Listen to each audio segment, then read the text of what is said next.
Celebrations as Turkey's ruling party scores a resounding victory at the polls. Leaders pledge to continue with reforms. But what does the future hold for the people and the republic? This is Inside Story.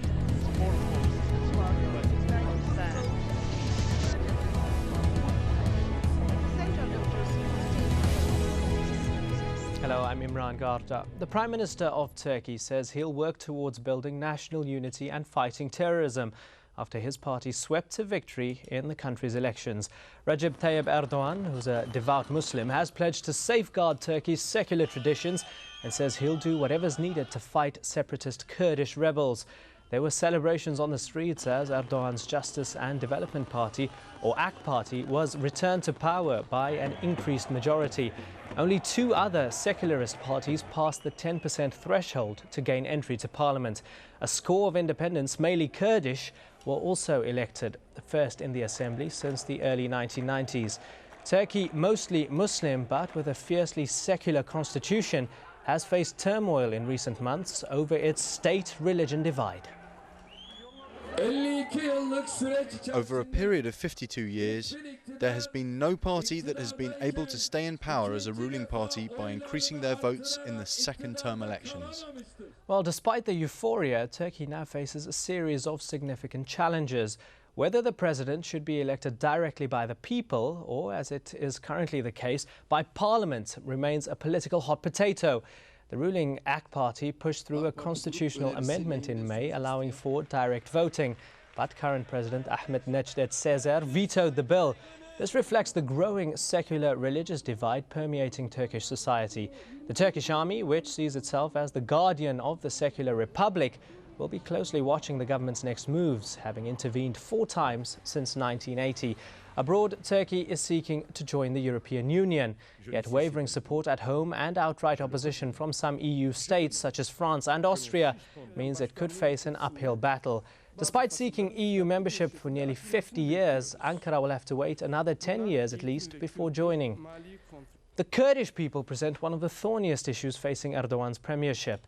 The Kurds inhabit a large area known as Kurdistan, which sits across the borders between Turkey, Syria, Iran and Iraq. Turkey's Kurdish population numbers around 15 million. It's thought to be the largest Kurdish minority in any country. The Kurdish organization, the PKK, is banned in Turkey because it demands a Kurdish homeland. It is not just the Turks who see Kurdish nationalism as a grave threat. The US counts the PKK as a terrorist group too. Last month, 14 were wounded when a suspected Kurdish bomb exploded in a crowded marketplace in Istanbul. Since 1984, the conflict has claimed close to 40,000 lives. The Turkish military claims 2,300 Kurdish rebels operate inside Turkey, while they say another 3,800 are based in Iraq. And Turkey currently maintains a 1,500-strong troop presence several kilometers inside Iraq to stem the flow of PKK fighters across the border. Well, joining us now are our guests in Ankara, Edibe Sözen, a deputy chairwoman for the Justice and Development Party. In Istanbul, Hasan Koni, a political science professor at Istanbul University.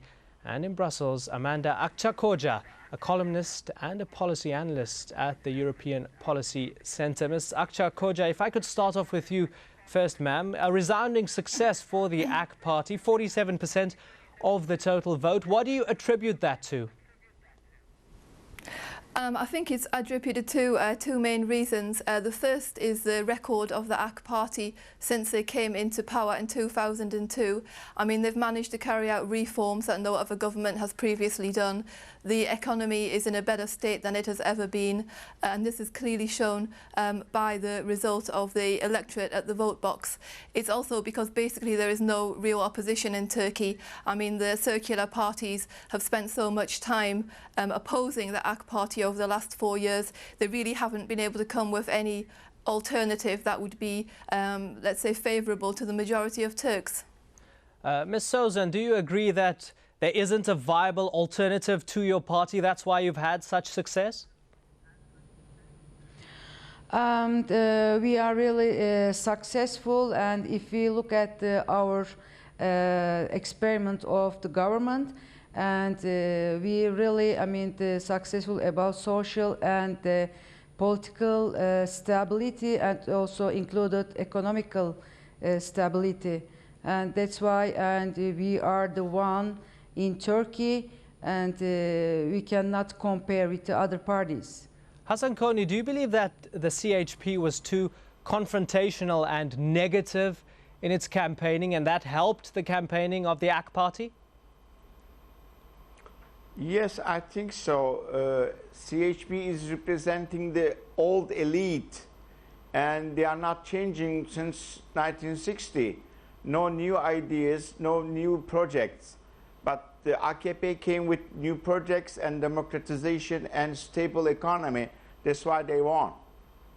Amanda Akçakoca, has this election signaled that Turks want stability and not polarization? Well, doesn't every nation want stability? I think that's a clear signal that we've seen. Turkey wants stability. It's something that they haven't had in many decades. I mean, you could probably go back to the government of Turgut Özal, the last period when Turks were really happy with their government. So it's something that Turks want: political stability and change, economic stability. They want to have more money in their pocket. They want their country to be more democratic, and they want to have more freedoms. Adibe Sozan, the opposition says the AK party has a hidden Islamist agenda. How would you respond to that? And if you look at the Turkey's reforms, and we cannot say not only anti-Islamist, and we are very secular, and we have almost 850 laws during the AK party's government. It means that this is secularism. That's why we cannot talk about the Islamist. Maybe, and personally, and we are Muslim, but if you look at the public sphere, if you look at the political agenda, if you look at the parliament's decision and about making law, and we are very, secular. Hasan Koni, some secularists and opposition members claim that this claim of being secular by the ruling AK party is merely pragmatism, that they're trying to achieve a bigger goal in the future in which Islam plays a prominent part. What do you think of that? Well, the AKP is mostly reflecting the culture of the people. And there is this difference since the Tanzimat, since the 18th century, there's a difference between the culture of the people and the culture of the elite. Elite is most of the time is the bureaucracy that is ruling in a European way. So the AKP is reflecting the culture of the Turkish people, and this culture is mostly Muslim culture. So there is no hidden agenda, because there is this democratization and the economic stability and the modernization at the same time. So we are not going back anymore. Amanda Akçakoca in Brussels, the AK party over the past 5 years has also been criticized by many of its opponents as being a lackey of foreign powers like the US, Britain, the IMF, the EU, many foreign powers. Do you think that's true? I wouldn't say that the AK party has really been a lackey. When they came into government, one of their main objectives was to make progress with the European Union membership, which at that time was something that most Turkish people supported.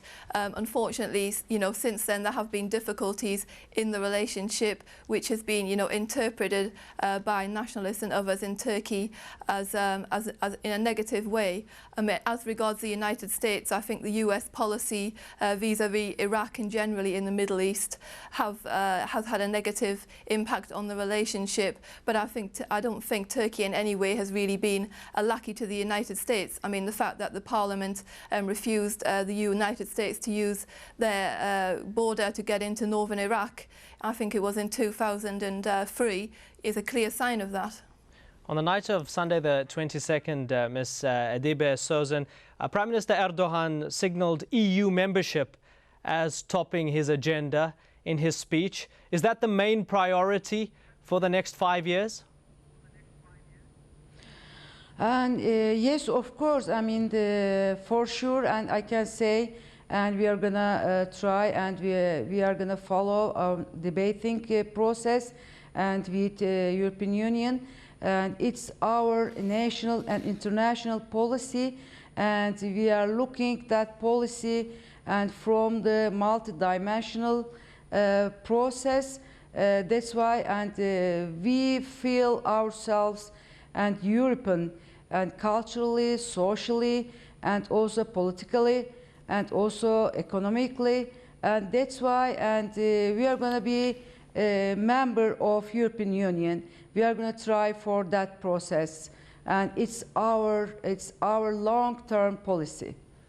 You mentioned culturally, socially, politically, but I want to pose to Dr. Hassan Koni.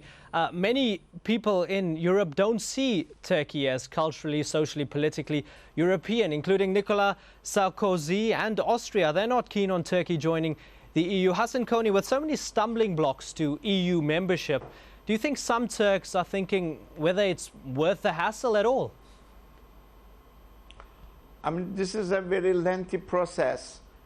And there are Muslims within the European Union, and if the European Union will compete with the other developments, should have Turkey in. I mean, should have Muslims within the European Union.